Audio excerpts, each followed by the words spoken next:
Employment Relations Amendment Bill Number 2, second reading. Mr Speaker. Honourable Kate Wilkinson. Thank you, Mr Speaker. I move that the Employment Relations Amendment Bill Number 2 be now read a second time.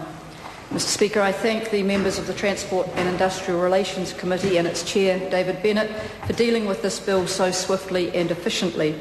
The Select Committee reported back to the House on the 2nd of November and recommended that the bill proceed with some amendments. I agree with the amendments proposed by the Select Committee. Mr Speaker, the intent of this bill is simple. This government is firmly focused on providing greater choice and creating more opportunities for New Zealanders. We want Kiwi workers to succeed. We want them to back themselves, and we trust them to make the decisions that best suit their families. We want our businesses to have confidence to take on new staff, and we want our employment framework to provide greater certainty while being flexible enough to accommodate the 24/7 nature of the labour market. Mr Speaker, the employment reforms contained in this bill will assist New Zealand and New Zealanders. What we know is that the 90-day trial works. Kiwi businesses want to take on new employees. They want to grow and invest in this country. In the past, too many have been put off by prescriptive personal grievance laws and the fear that if they make one bad hiring decision, their business will suffer. The introduction of the trial period last year has made a huge difference to small businesses and to workers looking for someone to give them a chance in a new job. This is not a new idea. Countries all over the world have similar legislation in place. More often than not, it is mandatory and much longer than 90 days. It works well, and that is why this bill proposes it be extended to all employers. I've heard, Mr Speaker, plenty of ideological opposition to this bill, and I'm not concerned about that. What I am concerned about is ensuring that people who want to work are given every opportunity to get a job. All they want is a chance, and we know employers want to offer that chance. We are giving them the confidence they need to do so.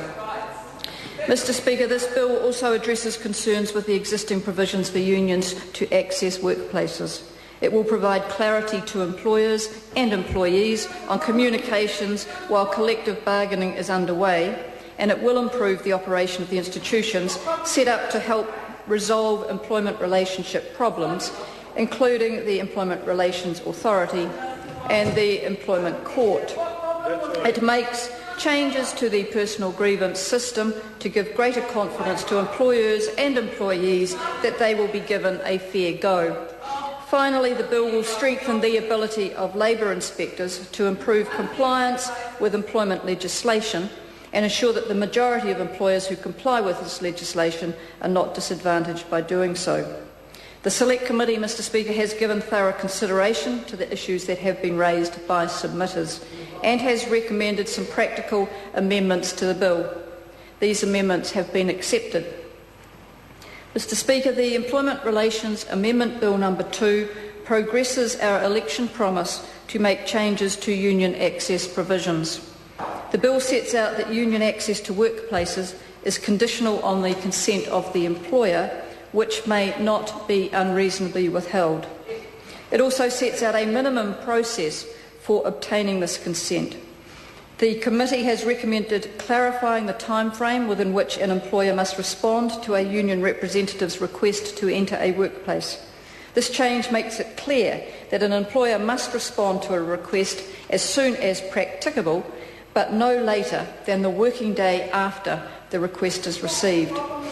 If an employer withholds their consent, they must provide the reason for declining this request no later than the working day after they gave the union their decision. This provides a maximum time frame of 2 working days for considering a request and providing written reasons. This change, Mr Speaker, provides clarity to both unions and employers about what their rights and obligations are when dealing with a request for a union representative to enter a workplace. Mr Speaker, the committee has recommended changes to the bill around early mediation services. I understand that a number of submitters were concerned that the bill would mean people would not have access to representatives during mediation. This was certainly not the intent of the original bill. The change is intended to highlight that one of the options available to parties to resolve an employment relationship problem is the use of mediation services without having representatives present. This recognises that in some instances a problem may be more easily resolved by the parties themselves with the assistance of a mediator. It also provides flexibility, as parties will continue to be able to access mediation with a legal representative if they believe that this is the best way to resolve their problem. Mr. Speaker, the committee has also recommended a small number of changes that will clarify the intent of the bill and ensure that employees and employers are clear about what the changes mean. This includes removing doubt about the status of an unsigned employment agreement and that employees are able to get a copy of the employment agreement held by their employer. The changes mean that the Employment Relations Authority cannot issue freezing or search orders, and that the authority should consider whether mediation is appropriate when a labour inspector brings an issue to the authority relating to minimum entitlements.